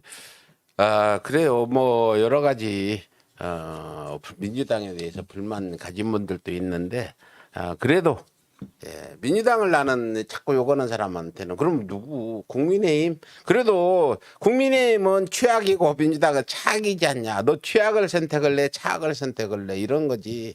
이렇게 얘기하는데 뭐 누구나 내 자식도 보면은 좋은 점도 있고 또 못마땅한 점이 있고 하니까 하나하나 이렇게 바꿔가면서 우리가 이건 정권 재창출 문재인 정부 승계 문재인 정부 2기라고 보고 이렇게 잘했으니까 다만 부동산 문제 실패는 했지만 그거 바로 잡아주면 될 거예요. 아이 그럼요. 그렇게 그리고 이제 그런 말이 있습니다. 정치는 선거는 최선을 선택하는 게 아니라 최악을 피하는 것이다. 그러니까 그게 굉장히 의미 있는 말이라고 보고요. 하여튼 민주당은 더 많은 비판을 받고 또 더 많은 혁신을 내부적으로 하면서 발전을 해 나가야 되고요. 그렇게 이루어지지 않을 땐 진짜 더 많은 회초리를 맞아야 됩니다. 반면 그렇다고 해서 이게 국민의힘당이나 이런 참 말도 안 되는 예? 저 어떻게 보면 과거 민주주의를 위협했던 세력에게 이 권력을 준다는 건 이건 있을 수 없는 일입니다. 그렇죠. 예. 그 오스트리아 또 국빈 방문했잖아요. 오스트리아 문재인 대통령이. 오스트리아도 방문을 했고 스페인도 같이 예, 스페인도 방문했거든요. 하고 그래서 했죠. 그 저도 그 이제 TV로 보지 못했는데 방송을 안 해줘서 오스트리아나 스페인이나 대통령이 도착해서 오실 때 엄청난 의전을 그건 소리 했다는 소리가 거예요. 방송 다 했는데요, 중계. 예, 저는 그러니까 유튜브들만 하고 저 대한민국 언론들은 안 했는데 난 스페인 같은 데는 와, 기마대까지 기마대가 왔는데 기마대. 예. 그러니까 제가 그 인터뷰한 걸 봤어요. 그러니까 스페인에는 사는 사람들이 예? 마드리드나 바르셀로나 사는 사람들이 시진핑이 왔어도 이렇게는 하지 않았다는 거예요. 그런 것 시진핑이 같아요. 올 때도 예. 이렇게 하지 않았고 대체 어느 분이 오셨길래 이런 의전을 하느냐 본 적이 없다는 거예요. 국왕이 직접 나와서 맞이하고 그렇죠. 기마대가 움직이고 의장대가 움직이는 모습을 보면서 대단했어요. 오스트리아도 그렇고 그 스페인은 아주 대단했다는 거예요. 스페인 그 기마대는 저도 처음 보는 그런 장면이었죠. 예, 그리고 또 여기 질문지에도 있지만 스페인에서 그 대통령 국회에서 연설하시고 난 다음에 좀 필요할 것 같아서 자료를 하나 준비했습니다. 보십시오. 그 딱 보니까 울릉도하고 독도가 조선 전도가 나왔는데 예전에 1700년대 그려놓은 서양 사람이 그린 조선 전도가 나왔는데 독도하고 울릉도가 조선 땅이다. 이렇게 표시하고 또 거기다가 엔드 대마도도 조선 땅이다 이렇게 딱 나왔다는 거예요. 그래서 대통령이 굉장히 기분이 좋았다는 겁니다. 아주 중요한 자료라고. 근데 스페인 입장에서는 일본과 첨예에 대립하고 있는 이런 상황에서 그걸 문재인 대통령한테 공개적으로 보여주는 건 독도는 한국 땅이 맞다. 우리는 한국을 더 신뢰한다 이런 의미가 있는 거 아닙니까? 그런 의미도 있고요. 예. 두 번째는 뭐냐면 그거 보여주면 스페인에 대해서 일본이 좋게 생각하겠어요. 그러니까 제가 볼 때 스페인은 이런 것 같아요. 일본은 더 이상 희망이 없다. 그리고 계속 그 인연을 가져봐야 희망이 없고 한국과 같이 가야 스페인의 미래도 있다라는 확신이 있으니까 그걸 강하게 표현을 한 겁니다. 실제 그 닛산 자동차가 그 스페인에 있다는 거예요. 그래서 닛산 자동차를 폐쇄하는 거를 그동안 계속 스페인 정부가 말렸는데 이번에 전격적으로 폐쇄를 하는 것 같아요. 그러면서 지방 정부가 완전히 위태로워지고 지방 경제가 무너지는 상황이 됐는데 그거에 대안으로서 우리 대한민국 기업들이 떠오른다는 겁니다. 뭐 배터리 산업이라든지 자동차 산업이라든지. 그러니까 스페인은 그렇게 생각한 거예요. 전략적으로 일본하고 각이 줘도 좋다. 대한민국하고 친해져서 대한민국의 선진 기술을 함께하는 그런 경제 구조를 만든다면 스페인의 미래가 있다라고 판단을 하고 그렇게 한 것이 아니냐라고 생각이 듭니다. 그거는 뭐 누가 보더라도 일반 평범한 사람들이 보더라도 스페인은 완전히 일본을 배제하고 대한민국과 그렇죠. 손을 네. 잡은 그런 격이 된 거죠. 그런 격이 된 예. 거죠. 예. 참 대단했어요. 정말 그런 지도가 한 번도 보여주지 않고 있는 줄도 몰랐잖아요. 그렇죠. 이거 오늘 국뽕방송 그리고도요 여러분들 듣고 들리는 계시는데. 얘기하면 그 지도 말고도 그 이후에 그려진 지도 6개가 더 있답니다. 그래요? 예. 스페인에?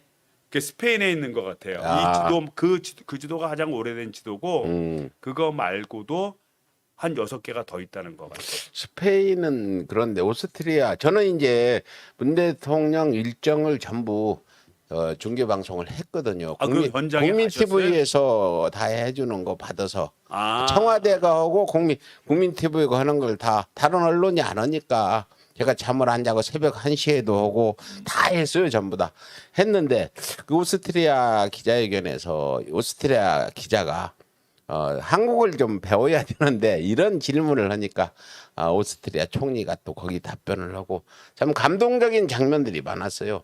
대한민국이 이 정도까지 된 거 우리가 화가 복이 되는 국운이 나는 태했다고 보거든요. 일본 경제 침략도 화가 복이 되고 우리 지금 코로나도 지금 뭐 물론 어려운 분도 많아서 죄송하지만 다른 나라 비해서 우리나라가 코로나 때문에 좀 그리고 이번에 이제 손실 좋은 보상, 점도 많았다. 손실 보상법이 네. 이번에 이제 물론 독단적인 특별법으로 만들어지는 게 아니라 그 소상공인 지원법 내 손실 보상과 관련된 조항이 이번에 이제 우리 상임위를 통과하고 내일 모레 이제 본회의를 통과하게 되면 이제 입법이 이제 개정이 되는 건데 입법이 네. 되는 건데 전 세계에서 최초의 일입니다. 아, 그러니까 정부가 어떤 특정한 행정명령에 의해서 우리 소상공인 자영업자가 어떤 피해를 받았다고 한다면 그 피해 본 거에 대해서 정부가 적절한 보상을 해야 된다라고 법으로 명시한 나라는 지금 대한민국이 최초예요. 그런데 이렇게 대한민국의 최초의 일들 중소상인이나 여러 가지 이 일들을 진행하는데 왜 저렇게 모 당은 그렇게 잘못한다고 하는지 또 그걸 사실인 것 마냥 받아들이는 그 지지자분들께 참 정말 눈 좀 똑바로 뜨시라고 간곡히 제가 부탁드리고 싶어요. 제가 이제 이렇게 말씀드리면 뭐하지만 이렇게 회의를 해보면 느낌이 있잖아요. 예. 그러니까 이 법 조항을 어떻게 하면 체계적으로 잘 만들어서 더 국민들을 위한 법을 만들어 볼까라는 의사를 가지고 반대 의견을 제시도 하고 수정 의견도 내고 그럴 수 있잖아요. 그렇죠? 그런 것인지 아니면 그냥 이 법 못 만들게 하려고 어떻게 하면 못 만들어 질질거려서 못 만들게 하려고 그냥 끊임없이 그냥 흠집 잡는 거지. 이게 회의를 해보면 알지 않습니까? 참, 진짜 우리 국민 여러분들이 진짜 이 국회 방송 같은 거를 진짜 이게 더 많이 틀어줘야 됩니다. 더 많이. 이 국회의원들이 그 법을 만들면서 대화하는 많은 내용들 이거 감시를 해야 됩니다. 감시를 해야 되는데 그러면 국민들 여러분들이 다 아실 수 있어요. 저게 진짜 진정성을 갖고 하는 건지, 진짜 나라 망하게 하려고 하는 건지, 예? 제가 좀 너무 표현이 좀 과해서 죄송한데 망하려고 한다기보다도 진짜 이 정부가 잘못되게 하려고 하는 건지 이게 딱 보여질 겁니다. 예, 뭐 이제 시간이 다 됐는데 마지막으로 네. 아까 그 재난지원금 또 상인들 법안도 지금 만들고 하는 중인데 지금 현재 그 코로나 재난지원금을 국민 전 지급이냐 일부 선별 지급이냐 하고 지금 논란이 있잖아요.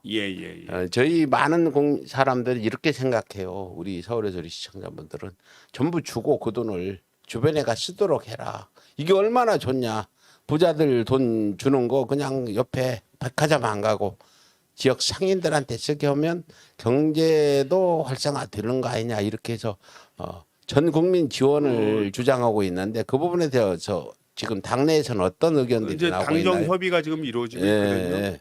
당정 협의가 아마 오전에 아마 지금까지 이루어지는지 이제 뭐 지금 이 시간에 이루어지는지 모르겠는데 이제 뭐 정부는 뭐 70% 그다음에 이제 우리 당은 이제 처음에 100% 그런데 아마 그 정도로 협의 볼 것 같아요. 한 80% 되고 그러면 20%는 안 주는 것이냐. 근데 20%가 고소득자 아닙니까? 그러니까 고소득자의 재난지원금을 줬는데 이분은 소득이 많다 보니까 돈이 남잖아요. 돈이 남는데 돈이 남는 데다가 또 현금을 또 주면은 조금 문제가 있을 수 있으니 이거를 그렇게 하자는 거예요. 소비를 많이 하면 그 사람이 소비를 이 20%에 드는 사람은 소비를 많이 하면 많이 한 것 중에 일정한 퍼센테이지를 다시 돈을 돌려주자는 거예요.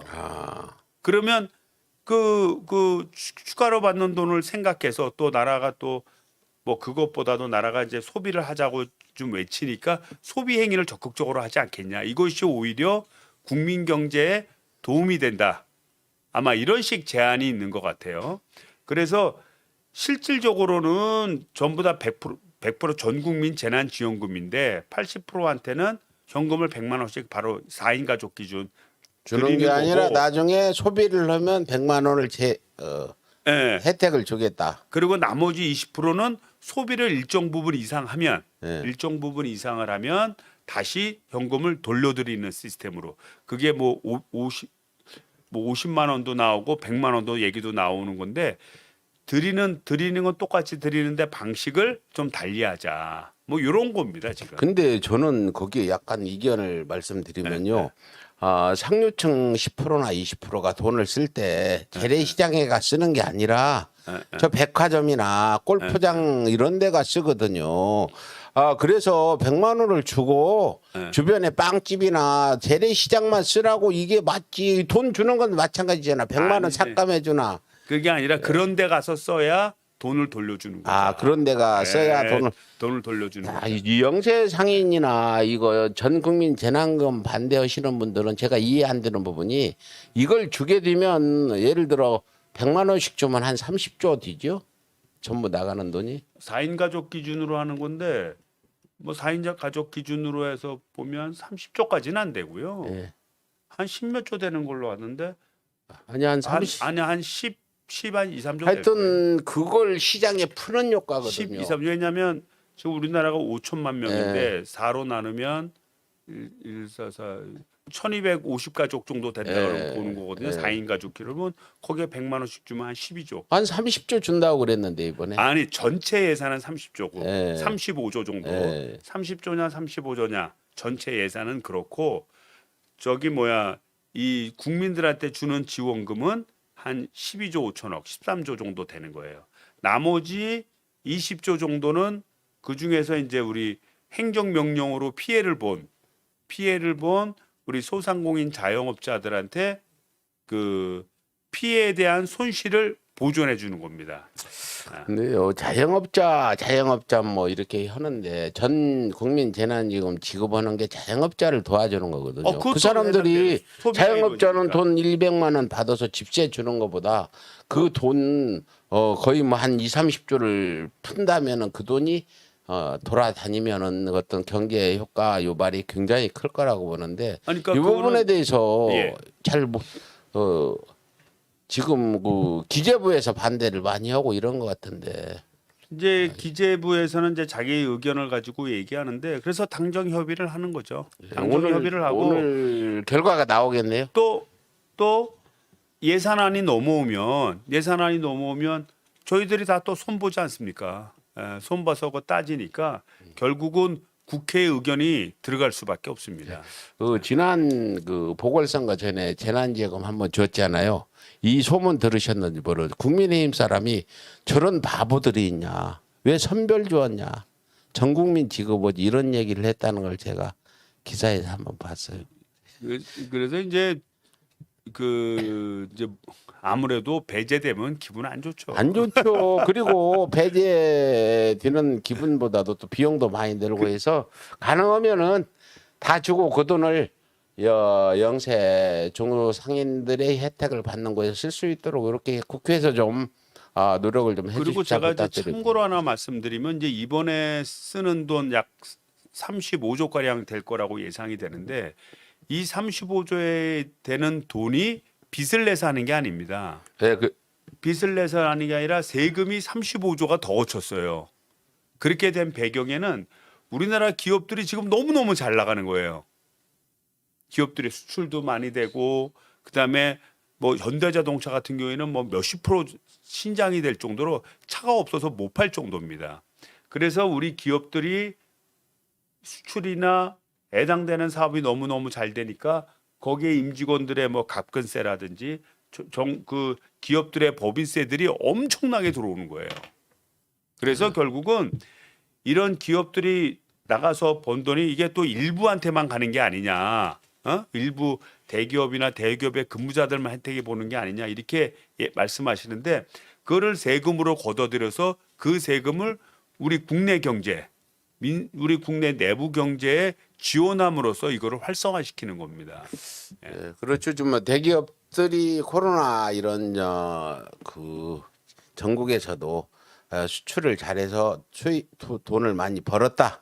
그 그럼요. 돈을 세금을 많이 냈다. 그게 한 35조 된다. 그렇죠. 그 돈을 다시 전 국민한테 주는 거다. 다시 그래서 예. 우리 내수 이거죠. 경제를 살린다 이렇게 보시면 예, 그러니까 화끈하게 확 풀어가지고 보고 들어가셔서 예. 아주 그 재산이 수백억 되는 사람이 빼고 뭐한 5%나 빼고 다 주라고 그러죠. 지금 다들 전 국민 주라고 지금 그 이쪽 바닥 민심은 그래요. 민주당 지지자들이 전 국민 주라고 하는 이유도 여러 가지 있는데 하여튼 그렇게 줘야 좋다.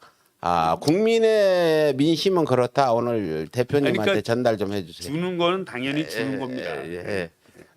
이제 점심 시간이 훌쩍 지나서 예. 했는데 여기까지 말씀드리고 우리 방송이 우리 이성만 의원님은 국뽕 방송만 했으면 좋겠어요. 다른 정치 얘기 안 하고. 왜요?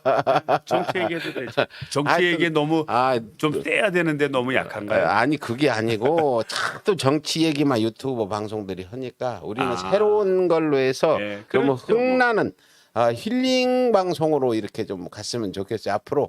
그러나 뭐 대선 전국에서 그렇게 될 수 없고 다음 민주당이 문재인 정부 승계 정권 재창출 이루고 다음에는 흥 있는 방송으로 그때는 하죠. 예, 알겠습니다. 예, 오늘 시청해 주신 분 감사드리고 오늘 윤석열이 지금 윤봉길 기념관에서 대선 한다고 그쪽에 지금 많은 분들이 신경이 곤두서 있는 것 같아요. 서울의 소리 기자도 지금 갔으니까 이따 생방송으로 방송할지 모르겠습니다. 여기까지 방송 마치고요. 우리 이성만 의원님 항상 이렇게 서울의 소리 찾아주셔서 감사합니다. 예, 감사합니다. 예, 안녕히 네. 계십시오.